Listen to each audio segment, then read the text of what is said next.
Hello. Welcome to the first episode of A Prog Rock Christmas. Today we are looking at Genesis's 8th studio album and their second album they put out in 1976, Wind and Wuthering.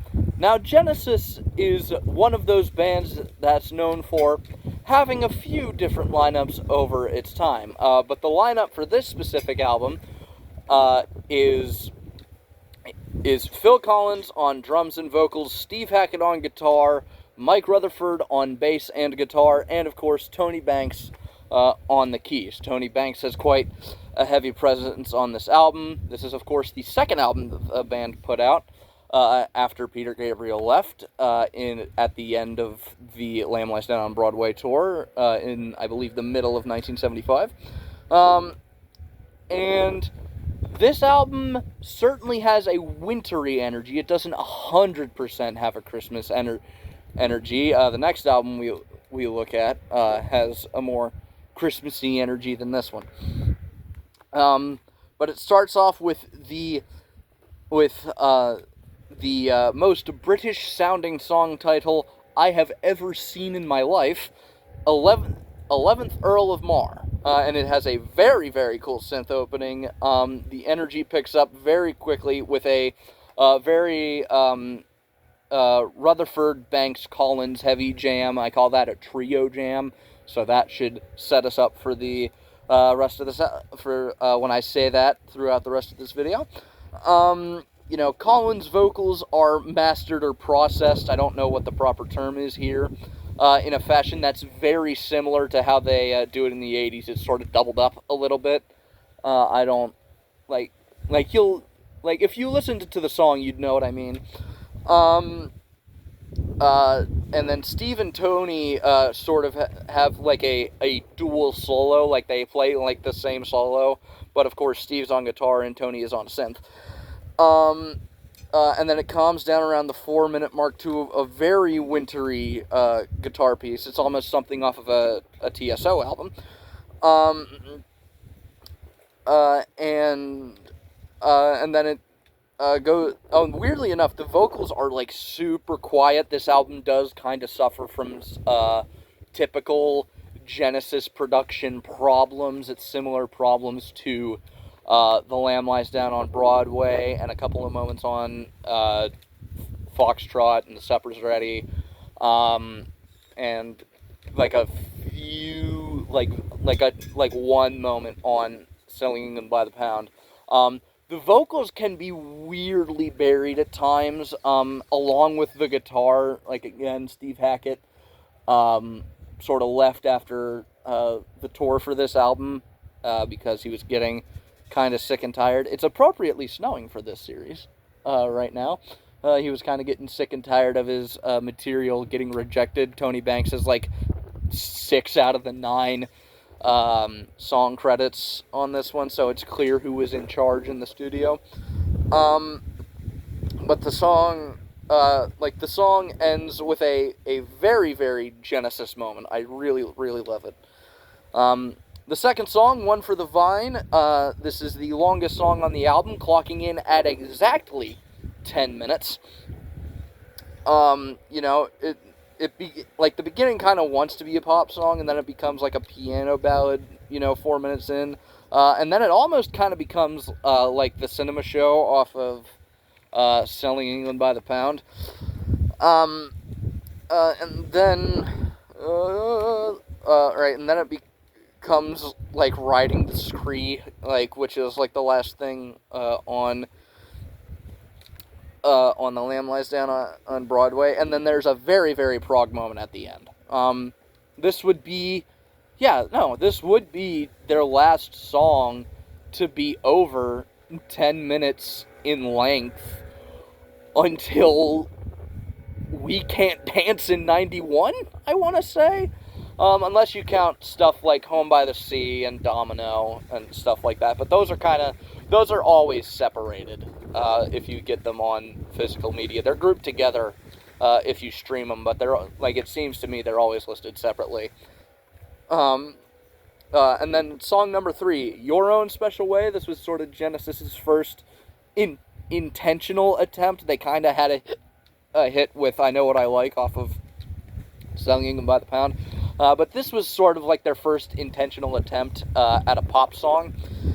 And it was written by Mike Rutherford. It's a love song for his wife. And it's a bit too long for all the more it is. It clocks in at over 6 minutes. It really only needs to be about 4.5 minutes. That's all the longer it needs to be for all the more that happens in it. Nothing really all that musically cool happens. Nothing, like, you could cut a good minute and a half out of this, and I'd be fine. I probably wouldn't even notice it. And then song number 4, ending off side 1, What Gorilla has a very Christmassy intro, and then aside from that, it's a trio instrumental with just a hint of Steve Hackett. And Steve Hackett's guitar is weirdly buried on One for the Vine and this. And it's, it's weird. It's weird. You can kind of tell. I feel like Tony sort of like in his mind kind of had a falling out with Steve Hackett or something. I feel like that's what happened there, because Steve Hackett wasn't contacted when there was a Genesis reunion in '82. Of course, he did show up for the last couple of songs and that, but that's, a story for another time, not a story for this. And then starting off on side 1, All in a Mouse's Night.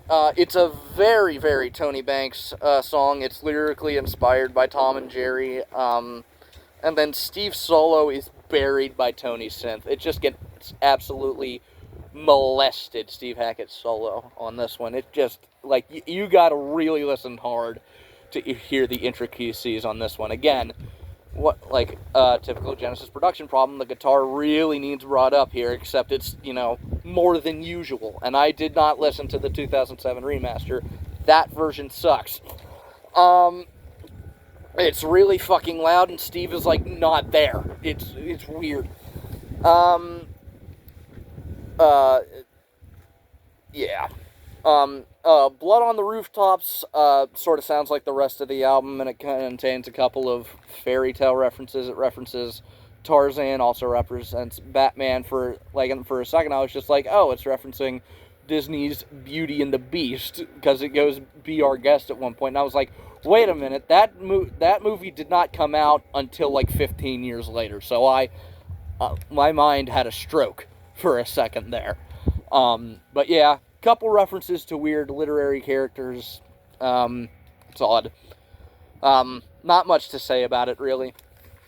And then we have the last 3 songs. This is what I like to call the Wind and Wuthering Suite, because that's basically what it is.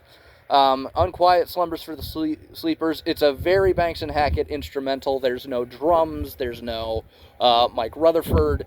It's just, 2.5 minutes of Steve Hackett and Tony Banks just sort of jamming out together, which is, sort of the last time that happened. Well, not sort of, it is the last time that happened on a Genesis album. This is sort of their last collaboration. Song number 8, In That Quiet Earth. This is the best song on the album. I really do think. I think these 3 songs are sort of, kind of what saves the album a little bit for me, because I don't really think much of the rest of this album, even though I've spoken positively about it. It's one of those, I'll get to my verdict at the end here. But In That Quiet Earth, this is a full band instrumental, and Steve just fucking rips this really, really cool guitar solo. It's his last chance to shine in the studio with this band, and then, for the last, minute and a half, 2 minutes, it becomes this hard rock jam. And then it cleanly transitions into the last song on the album, the song that sort of one of the songs that sort of inspired this whole series. It comes into Afterglow, which is 50%, melodically, half of it is Have Yourself a Merry Little Christmas. Not the first half, it's 50% of it.